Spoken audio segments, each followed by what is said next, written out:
নাম ছিল আব্দুল্লাহ ইবনে তামির। বলল আব্দুল্লাহ বড় আশ্চর্য বালক, তার পাথরের আঘাতে বাঘ মরে গেছে, সে সাধারণ কোনো বালক না, সে আশ্চর্য বালক। সারা অঞ্চলে তার সুনাম সখ্যাতি ছড়িয়ে গেল ইয়ামান দেশে। যখন সুনাম ছড়ায় গেল তখন এই যুবকটা, এই বালকটা একদিন পাদ্রীকে বলল, হুজুর আপনি আমাকে ইসমে আজম শিখায় দেন। ইসমে আজম, এই ইসমে আজম যার কাছে আছে সে পানির উপর দিয়ে যায় নামাজ বিছাইয়া নামাজ পড়বে। এই ইসমে আজম যার কাছে আছে সে আনা সাগরের পানি একটা লুটার ভিতরে নিয়ে আসবে। এই ইসমে আজম যার আছে সে হুজুর গাউসে পাকের মতো মোরাকাবায় বসিয়া লৌহ কলম দেখতে পারবে। ইসমে আজম যার কাছে আছে সে মুজাদ্দিদ আল ফিসানি সের হিন্দির মতো সিংহের খাসার ভিতরে সিংহের সামনে নামাজ পড়বে। আস্তে হয়ে গেল না? জোরে বলেন। হুজুর ইসমে আজম শিখায় দেন। পাদ্রী ডাক দিয়ে বলল, বেটারে ইসমে আজমের ওজন তুমি সহ্য করতে পারবা না, কারণ এই বয়স তোমার হয় নাই। বালক বলল, না ইসমে আজমটা আমার জানা জরুরি। বলল, না রে বেটা, তোমাকে শিখাবো না। ছেলে একটা অভিনব পদ্ধতি করলো। আল্লাহ পাকের 3000 নাম ছিল, তাওরাত জবুর ইনজিলে আল্লাহর 3000 নাম আছে। এই 3000 নামগুলি সংগ্রহ করে প্রত্যেকটা তীরের ফলার মধ্যে একটা একটা নাম লেখে লেখে লেখে লেখে একটা আগুনের কুণ্ডুলি জ্বালাইয়া ছেলেটা ওই আগুনের দিকে তীরগুলি ছুঁড়ে ছুঁড়ে মারতে লাগলো। সব তীর আগুনে পড়ে যায়, কিন্তু ইসমে আজম খচিত তীর আগুনের ভিতর থেকে লাফিয়ে লাফিয়ে বাইরে এসে পড়তে লাগলো। কখনো তোমাকে যদি ভুলি, হেদায়েতের আলো জেলে নিয় কাছে তুলি, ঠাই দিও প্রিয়তম ওগো মহিয়ান,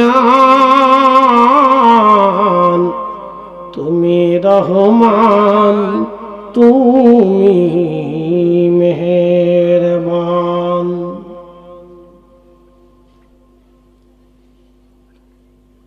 ওই তীরের ফলাটা নেই। পাদ্রীকে দেখে বলো, হুজুর আমি ইসমে আজম পাইছি। বলে, বেটা কেমনে পাইলা?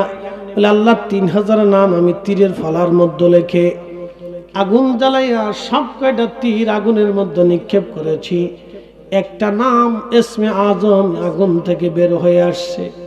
বলে, বেটারে তুমি ইসমে আজম জেনে যেহেতু ফেলছো, তবে শোনো, আল্লাহ তোমাকে অনেক নিয়ামত দিবে, কিন্তু তুমি বিপদগ্রস্ত হয়ে যাবা। যদি কখনো কঠিন কোন মুসিবতের মধ্যে পড়ে যাও রে বেটা, তাহলে আমার কোনো পরিচয় কিন্তু মানুষের কাছে দেবা না যে তুমি আমার থেকে এই দিন অর্জন করেছ। বালকটি বলল, হ্যাঁ হুজুর। আল্লাহ তাকে ইসমে আজমের উসিলায় মুস্তাজাবাতুদ দাওয়া বানাইলেন। মানুষ ওনার কাছে এসে যা বলতো উনি আল্লাহর কাছে চাইতে দেরি হতো, আসমান থেকে আসতে দেরি হতো না। উনি যা চাইতো এই বালকটা আমার আল্লাহ আসমান থেকে তাই দিয়ে দিত। একবার জোরে বলা যাবে আল্লাহু আকবার। এই জন্য এই পৃথিবীতে যারা ওলি তারা ইসমে আজমের অধিকারী। যারা ওলি তারা কিসের অধিকারী? ইসমে আজমের অধিকারী না হলে সে ওলিত্ব পারফেক্ট হয় না, কামালিয়ত হয় না। সে কামালিয়ত হতে হলে তাকে অবশ্যই ইসমে আজমের অধিকারী হতে হবে। সে আসমানে তাকাবে, বৃষ্টি আকাশ থেকে নেমে আসবে, সে নদীর দিকে ইশারা করবে ও নদীর পানি উজানের দিকে রওনা হয়ে যাবে। ইসমে আজমের অধিকারী এই মর্তবা হবে, যা চাবি আল্লাহর কাছে আল্লাহ তাই দিবে। ইসমে আজমের অধিকারী হওয়ার পরে ইয়ামান দেশের যিনি রাজার প্রধান উজির হঠাৎ করে অন্ধ হয়ে গেল। অন্ধত্বের কারণে তার চাকরি চলে গেল। চাকরি চলে যাওয়ার পরে এই রাজা এসে উজির এসে জানতে পারল যে এই আব্দুল্লাহ ইবনে তামিম নামক একটা বালক আছে, তার কাছে গেলে তার চোখ ভালো হয়ে যাবে। এই উজিরিটা ধীরে ধীরে আব্দুল্লাহর কাছে এসে বলল, আব্দুল্লাহ, আমি শুনছি তুমি চোখ ভালো করতে পারো, আমি অন্ধ হয়ে গেলাম, চাকরি চলে গেল, আব্দুল্লাহ রে দয়া করে তুমি আমার চোখ ভালো করে দাও। আব্দুল্লাহ ইবনে তামির ডাক দিয়ে বললেন, উজির, চোখ ভালো করার মালিক আমি না, চোখ ভালো করার মালিক হলো আমার আল্লাহ। চোখ ভালো করার মালিককে আল্লাহ। চোখ ভালো করার মালিক আমি আল্লাহ, আমার আল্লাহ। শুনেন হে উজির, আপনার জন্য আমি দোয়া করতে পারি চোখ ভালো হবে, কিন্তু শর্ত হলো আপনাকে কালেমা পড়তে হবে। উজির বলল, হ্যাঁ আমি কালেমা পড়ব, চোখ যদি ভালো হয় অবশ্যই আল্লাহ এক বলে আমি মেনে নেব। যখন কালেমা পড়ছে তখন আব্দুল্লাহ ইবনে তামির দোয়া করলেন, আল্লাহ উজিরের চোখ আপনি এই মুহূর্তে ভালো করে দেন। আল্লাহ রসুল বলতেছেন সঙ্গে সঙ্গে তার চোখ ভালো হয়ে গেল। বুঝতে পারতেছেন আমার নবী আসার 70 বছর আগের ঘটনা। সেই সময় একজন অলির মর্যাদা যদি এমন হয়, তাহলে এই উম্মতের অলির মর্যাদা ওই অলির চাইতে 70 গুণ বেশি। একসাথে বলেন আল্লাহু আকবার। কত গুণ? 70 গুণ। তাহলে আমরা, আচ্ছা বলেন, আমরা কি মাজারের ভক্ত না অলি ভক্ত? আমরা কিন্তু মাজারের ভক্ত না, কবরের ভক্ত না। আমরা কবর দিয়ে কিতা করতাম? দেশে তো কতই কবর পড়ে রয়েছে। যদি আমরা কবরের ভক্ত হইতাম তাহলে যে কোনো কবরের কাছে যায় ফুল টুল দিয়ে সাজায় গুজাইয়া সেজদা মাজদা 2-4টে মারতাম। কি কথা কন না কেন? আমরা তো কবরের ভক্ত না, আমরা অলির ভক্ত। কি কথা কন না কেন? কার ভক্ত? অলির ভক্ত। মাইনুদ্দিন দেশে বহু আছে না? আচ্ছা, কত মাইনুদ্দিনের কবর আছে? আমরা ওই কবরে গেছি? আমরা খাজা বাবা আজমিরি মাইনুদ্দিন চিশতের মাজারে কেন যাই? উনি ওইখানে ঘুমাই রয়েছে। আমরা মূলত উনার জন্য ওখানে যাই, ওই কবরের জন্য। ওই আজমিরের বিল্ডিং সিল্ডিং আছে, এটার লেগে তো আমরা যাওয়াটা। আমরা মূলত ওইখানে যাই। আচ্ছা বলেন, মদিনাতে মানুষ হাজিরা কেন যায়? একসাথে জোরে বলেন, জোরে বলেন। আর আমাদের দেশে যারা বুকে হাত বেঁধে নামাজ পড়ে আমিন, এরা যায় সোয়াবের জন্য। এরা নবীর জন্য মদিনায় যায় না, তারা আমরা সোয়াবের জন্য যাই। বুঝতে পারছেন? তারা জানে না সোয়াবটা আইছে নবীর কারণে। কি কথা কন না কে? সোয়াব আইছে কার কারণে? নবীর কারণে। ও বলদ বুঝে না, বলদ বলদ নতুন নতুন।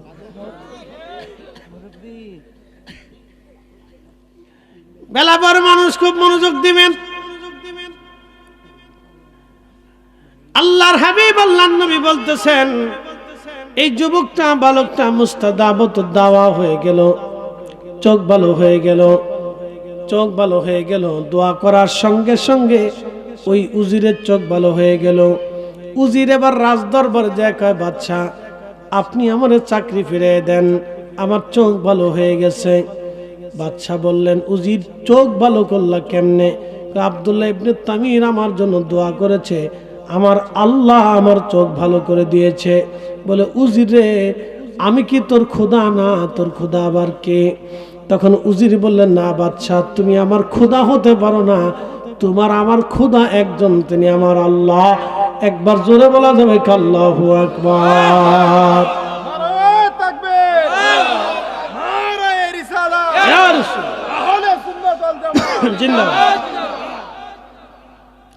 মাজুসি, আগুনের পূজারী যারা, তারা ভাবে আগুন আমাদের খোদা।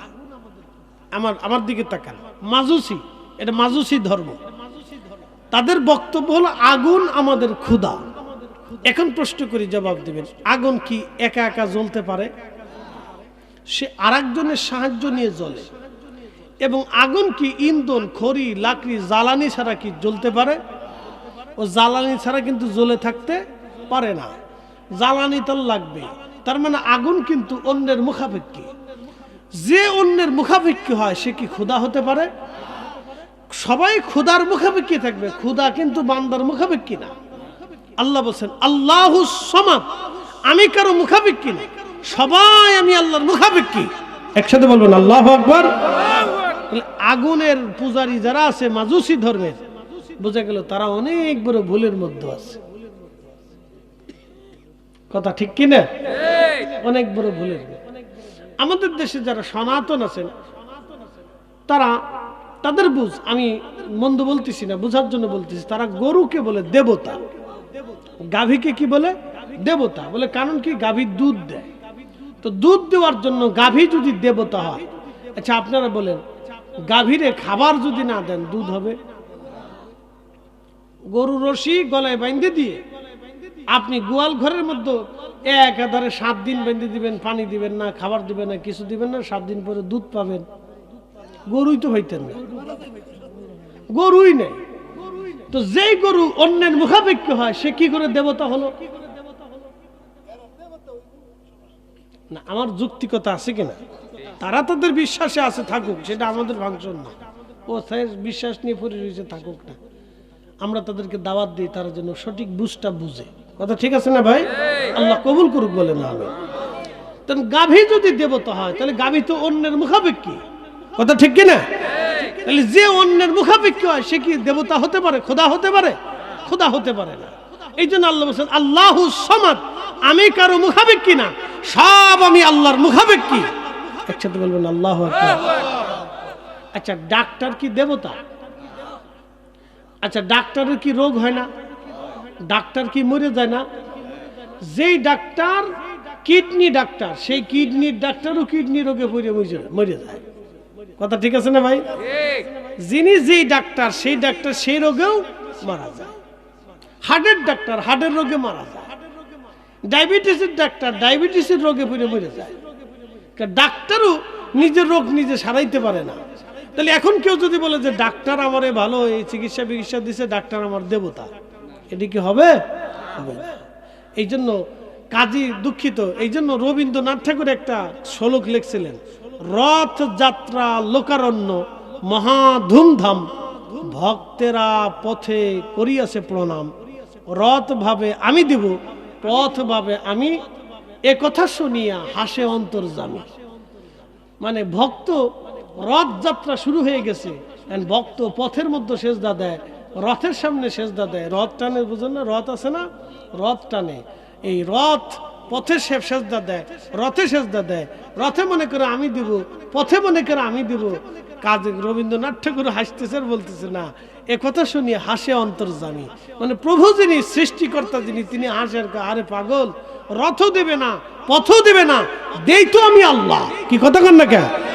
মূলত দেয় কে? আল্লাহ। একসাথে বলেন কে দেয়? আল্লাহ। একসাথে বলেন আল্লাহু আকবার।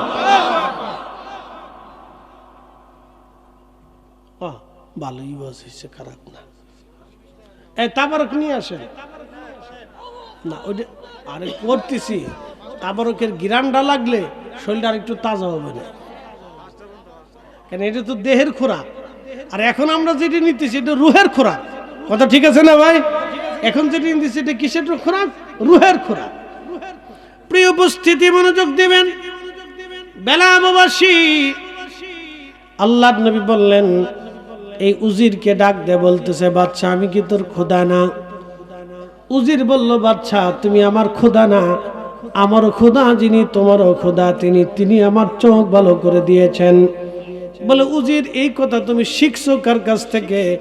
উজির বলতেছে অমুক বালক আব্দুল্লাহ ইবনে তামির, আপনি যাকে জাদুবিদ্যা শেখানোর জন্য দিয়েছিলেন, সেই দোয়া করার কারণে আমার চোখ ভালো করেছেন আল্লাহ। তখন এই বাদশা আব্দুল্লাহ ইবনে তামিরকে ডেকে আনছে, এ বালক তুমি বলো, তুমি তো চমৎকার জাদু শিখেছো, তুমি আমার উজিরের চোখ ভালো করে দিয়েছো রে আব্দুল্লাহ। আব্দুল্লাহ বললেন বাদশা চোখ আমি ভালো করি নাই, চোখ আমার আল্লাহ ভালো করেছে। বলে আব্দুল্লাহ বলো কি, তুমি কি চোখ ভালো করে নাই জাদুবিদ্যা দিয়ে? বলে না, আল্লাহ চোখ ভালো করেছে। বলে আল্লাহ কে? বলে তোমারও রব আমারও রব। আরে আব্দুল্লাহ তুমি কি আমাকে খোদা বলে মানো না? বলে না। রাজা ডাক দিয়ে বলতেছে আব্দুল্লাহ তুমি এই বিদ্যা কার কাছ থেকে শিখছো? বলে অমুক পাদ্রীর কাছ থেকে। বাদশাহ পাদ্রীকে ধরে নিয়ে এসে, পাদ্রীকে ধরে এনে পাদ্রীরে শুলে চড়াইয়া পাদ্রীর মাথার উপরে করাত ধরছে, হযরত জাকারিয়া আলাইহিস সালাতু ওয়াস সালামের মতো মাথার উপরে করাত ধরে বাদশা ডাক দেয়, বলল, এই পাদ্রী, তুই যদি এই ধর্ম না ছাড়ো তাহলে তোমার মাথা থেকে পা পর্যন্ত আমি মেরে ফেলবো, তোমাকে তিলে তিলে তিলে তিলে ফাড়া হবে।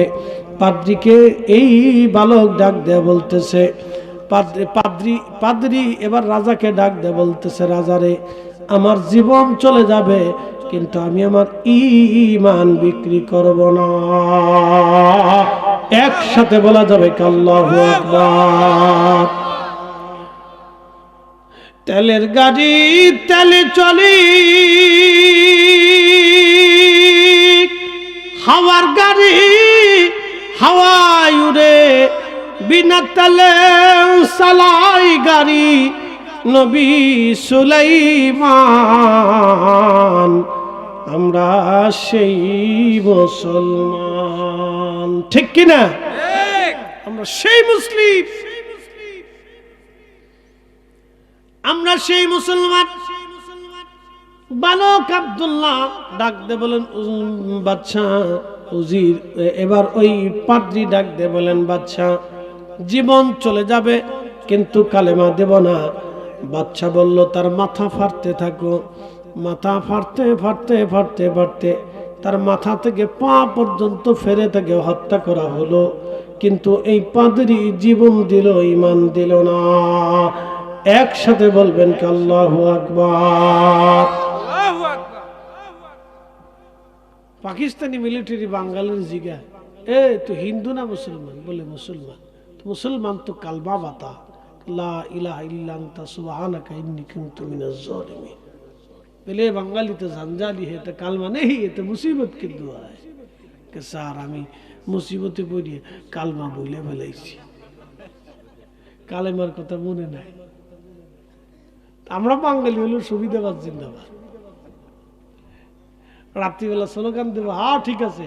সকালবেলা দেখুন 500 টাকা মেরে দিলে কাজে, স্যার ঠিক আছে, আমার ভাইয়ের চরিত্র ফুলের মতো পবিত্র। আচ্ছা বলুন তো, ডোন্ট মাইন্ড, কোনো রাজনীতিবিদ থাকলে মাফ করে দিবেন, বাংলাদেশের কোনো রাজনীতিবিদকে আমি পবিত্র মনে করতে পারি না। ভেজাল ভেজাল ভেজাল, কি কথা কন না কেন? ভেজাল ভেজাল।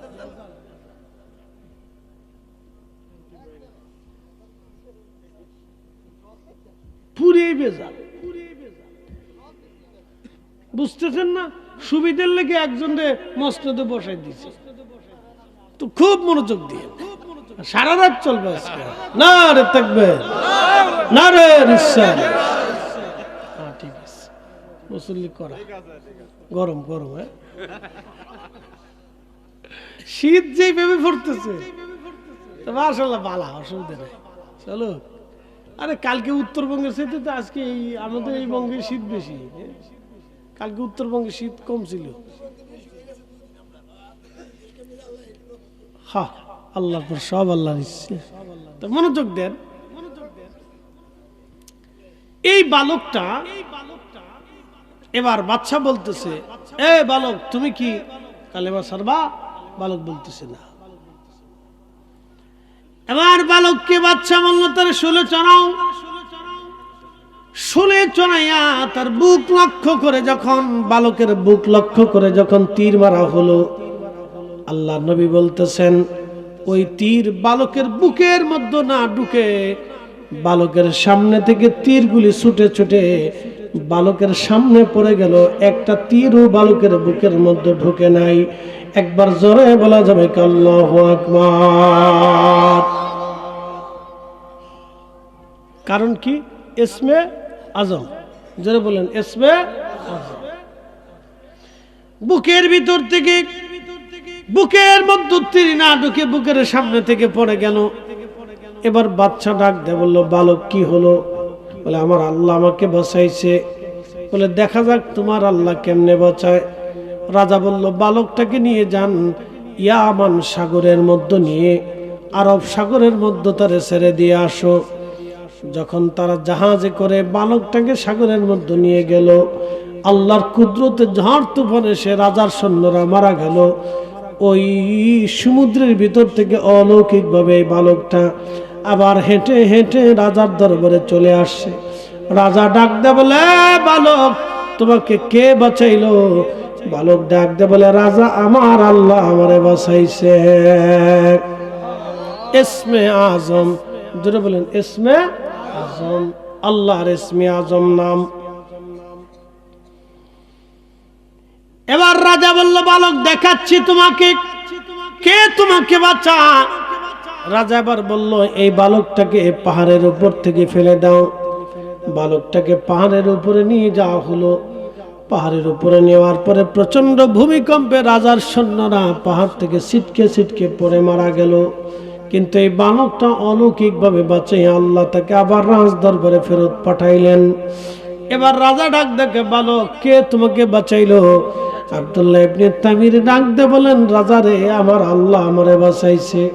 এবার রাজা ডাক দেখে, বালককে তুমি কি মারা যাবা না?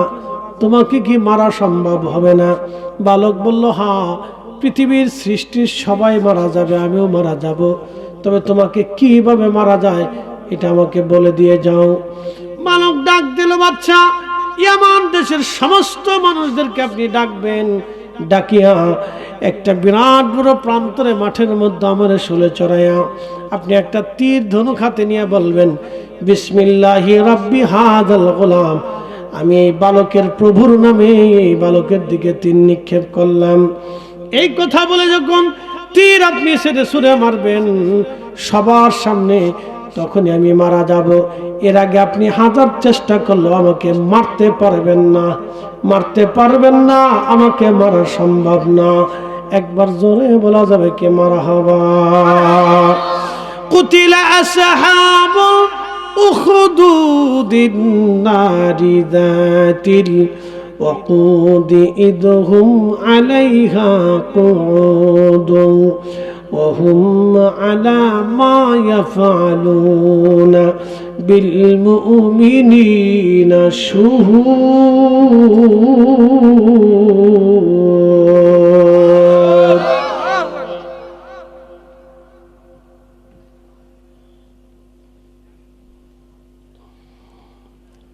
এবার বালক ডাক দেখে, ইয়ামান দেশের সমস্ত মানুষকে আপনি একত্রিত করেন।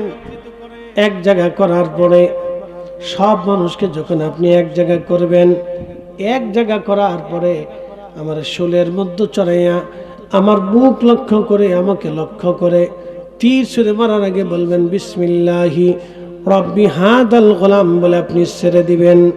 দেখবেন আপনি তীর মারার পর আমি শহীদ হয়ে যাব, এর আগে আপনি আমাকে মারতে পারবেন না।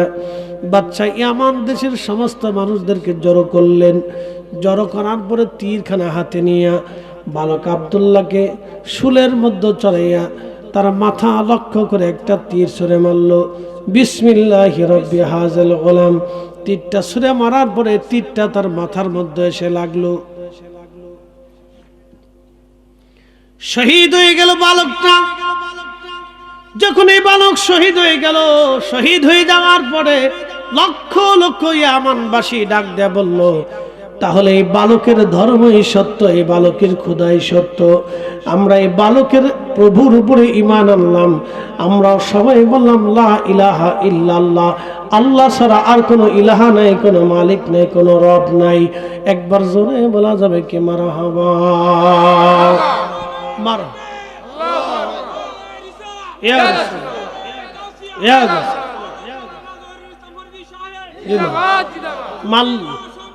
জিন্দাবাদ। মারল কয়টা? তৈরি হলো কয়টা? লাখে লাখে। মারল কয়টা? তৈরি হলো কত? শোনেন, আপনাদেরকে আজকে একটা তথ্য দিয়ে যাই। আহলে সুন্নাত ওয়াল জামাতকে দমানোর জন্য যতই চেষ্টা করা হোক, আল্লাহর কুদরতে শাহজালাল ইয়ামানি মুজাররিদের মতো কোন সিফা চালান আল্লাহ একজন পাঠাই দিয়া আহলে সুন্নাত ওয়াল জামাতকে সারা পৃথিবীতে জিন্দা করে দেবে। কথা কন না কেন? ঠিক কি না? বাতিল নিজেরা কুতাকুতি করে শেষ হয়ে যাবে। চিন্তার কোনো কারণ নাই। সাময়িক সময়ের জন্য একটু কষ্ট করতে হয়, সাময়িক সময়ের জন্য একটু কষ্ট। ওটা সাতা চিন্তা করে না। এ মুসলমান বেলাবাসী, রাত্র গভীর, মারা গেল একজন, তৈরি হলো লাখে লাখে। রাজা ডাক দেখায়, হায় হায়, হলোটা কি? মারতে চাইলাম একটা, কিন্তু হয়ে গেল লাখে লাখ। যেরকম রাস্তা রাস্তা আছে না শহরের অলিগলি দিয়ে, বাদশা বলল অলিগলি দিয়ে বড় বড় গর্ত খনন করে এর ভিতরে লাকড়ি দিয়ে আগুন জ্বালাও, যারা আমাকে খোদা মানবে তাদেরকে ছেড়ে দেবা, আর যারা আল্লাহকে আল্লাহ মানবে তাদেরকে আগুনে ফেলে দেবা। এত কষ্ট করে মারতে হবে না, আগুন জ্বলবে, তুলে তুলে ধরে আগুনের মধ্যে ফেলে দেবা। লক্ষ লক্ষ ইয়ামানবাসী সৈন্যরা যা বলবো খোদা মানবিনি। যারা রাজাকে খোদা বলল তাদেরকে রাজা ছেড়ে দিলেন, যারা আল্লাহকে আল্লাহ মেনে নিল রাজা তাদেরকে আগুনের মধ্যে ফেলে দিলেন। এইভাবে একজন না দুইজন না 20,000 মুসলমানকে আগুনের মধ্যে ফেলে দেয়া হলো। 20,000 মানুষের জীবন চলে গেল, কিন্তু এই 20,000 মানুষের একটা মানুষও কালেমা থেকে বঞ্চিত হয় নাই। রব্বানা লা তুজিগ কুলুবানা বাদা ইয হাদাইতানা ওয়া হাব লানা মিন লাদুনকা রাহমাতান ইন্নাকা আনতাল ওয়াহ্হাব। বরাবর মুসলমান হাজার হাজার মানুষ জীবন দিল, একজন মহিলা তার ছোট্ট কোলের বাচ্চা নিয়ে, সৈন্যরা তাকে টেনে টেনে নিয়ে যাচ্ছে। এ নারী আসো, তোমাকে আগুনের মধ্যে ফেলে দিব। মহিলা তার কোলের বাচ্চা নিয়ে ইতস্তত কান্না করতেছে, না আমি আগুনের মধ্যে যাব না, কিন্তু ঈমানও ছাড়ে না। কিন্তু চিন্তিত, তার কোলের বাচ্চাটা আজ মারা যাবে মায়ের সঙ্গে। মা তো নিজের বাচ্চাটাকে বাঁচানোর জন্য চেষ্টা করতেছিল। ঠিক এমন সময় প্রিয় নবী বললেন, ওই বাচ্চার জবান খুলে গেল। বাচ্চার জবান খুলে যায়, বাচ্চা বলে, মা তুমি যে আগুনের কুণ্ডলকে আগুন মনে করতেছ রে মা, এটা আগুন না মা, এটা আল্লাহর বেহেশতের বাগান। কিসের বাগান? ছোট্ট বাচ্চা মায়ের কোলে কথা বলতেছে, মা তুমি আগুন থেকে বাঁচার জন্য চেষ্টা করতেছো মা, এটা আগুন না মা, এটা বেহেশতের বাগান রে মা, চিন্তা করো না। আল্লাহর নবী বললেন, সঙ্গে সঙ্গে মহিলা তার বাচ্চা নিয়ে আগুনে ঝাঁপিয়ে পড়ল, শহীদ হয়ে গেল। আল্লাহ বলেন, কুতিলা আসহাবুল উখদুদ, ইন্ধনওয়ালা, আগুনে পোড়ানোওয়ালা। তারা আগুনে পোড়াইলো মানুষদেরকে, আগুনের মধ্যে পুড়িয়ে তারা আগুনের পাশে দাঁড়ায় দাঁড়ায় দৃশ্যগুলি দেখতে লাগলো। আসহাবুল উখদুদিন নারি যাতিল ওয়াকুদি ইদহুম আলাইহা কুদু ওয়া হুম আলা মা ইয়াফআলুনা বিল মুমিনিনা শুহুদ ওয়া মা নাকামু। বন্ধু খুব মনোযোগ দেন, আল্লাহ কুরআনুল কারীমের ভিতরে বলতেছেন, হে আমার বান্দারা তোমরা শুনে নাও, ওই আসহাবুল উখদুদ আগুনের ভিতরে পড়নেওয়ালা, আগুনের ভিতরে যাদেরকে পুড়িয়ে পুড়িয়ে মারা হলো, বন্ধু সেই দিন তারা চারপাশে থেকে থেকে আনন্দ উল্লাস করলো, কিন্তু এই উল্লাসটা তাদের বেশি দিন ছিল না। যারা আগুনের মধ্যে পুড়িয়ে জান্নাতে চলে গেল, তারা আবাদুন আবাদা জান্নাতি হয়ে গেল। শেষ পর্যন্ত ওই আগুন সারা ইয়ামানে ছড়িয়ে পড়েছিল, ওই আগুনে বহু কাফেররাও মরে গেল। একসাথে বলবেন আল্লাহু আকবার। এই যে বালক আব্দুল্লাহ ইবনে তামির, এই আগুনে তাকে শহীদ করা হলো, তার মাথায় তীরের আঘাত লেগেছিল। শহীদ হয়ে যাওয়ার পরে তারা মাটির মধ্যে দাফন করা হলো। হযরত ওমরের জামানাতে ইয়ামান দেশে খাল খনন চলতেছিল। খাল খুঁজতে খুঁজতে খুঁজতে খুঁজতে দেখা গেল মাটির ভিতরে একটা জিন্দা লাশ পাওয়া যায়। জিন্দা লাশ। বলে হুজুর জিন্দা লাশ কি? জিন্দা লাশ বলতেছি তার দাড়িও তখনও নষ্ট হয় নাই, তার চুল তখনও নষ্ট হয় নাই, তার চোখ নষ্ট হয় নাই, তার চেহারার লাবণ্যতা নষ্ট হয় নাই, তার হাত নষ্ট হয় নাই, তার পা নষ্ট হয় নাই, কাফনের কাপড়ও নষ্ট হয় নাই। সে মাথার মধ্যে হাত দিয়ে ধরে রেখেছিল এইভাবে। আল্লাহর নবী বলতেছেন, আমার উম্মতরা তোমরা শোনো, মাথার ভিতরে দুঃখিত, এটা হযরত ওমরের জামানার ঘটনা। সাহাবীরা বলতেছেন মাথার মধ্যে হাত দিয়ে ধরে রাখা ছিল। যখন আমরা তার মাথার ওখান থেকে হাত সরাই নিয়ে আসলাম, দেখলাম এখানে একটা ক্ষত আছে। এই ক্ষতর ভিতর দিয়ে তখনও তাজা তাজা রক্ত বের হচ্ছে। আস্তে হয়ে গেল না? জোরে বলে আমার দিকে তাকান। হযরত ওমরের জামানা, আসহাবুল উখদুদের ঘটনা হচ্ছে নবীজি পৃথিবীতে তশরিফ আনার 70 বছর আগে। আল্লাহ নবীর কাছে কোরআন আসলো 40 বছর বয়সে। তাহলে 70 আর 40 কত? 110। এরপরে আরো 23 বছর নবীজি নবুয়তের কাল কাটাইলেন। তাহলে কত হইল? 133। এরপরে আবু বকর খলিফা হলো, আরো 2-3 বছর, 135। 136 বছর পরে হযরত ওমরের জামানাতে মাটি খনন করার পরে দেখা গেল আব্দুল্লাহ ইবনে তামিরের লাশ 170 বছর পরে ওই রকমই আছে।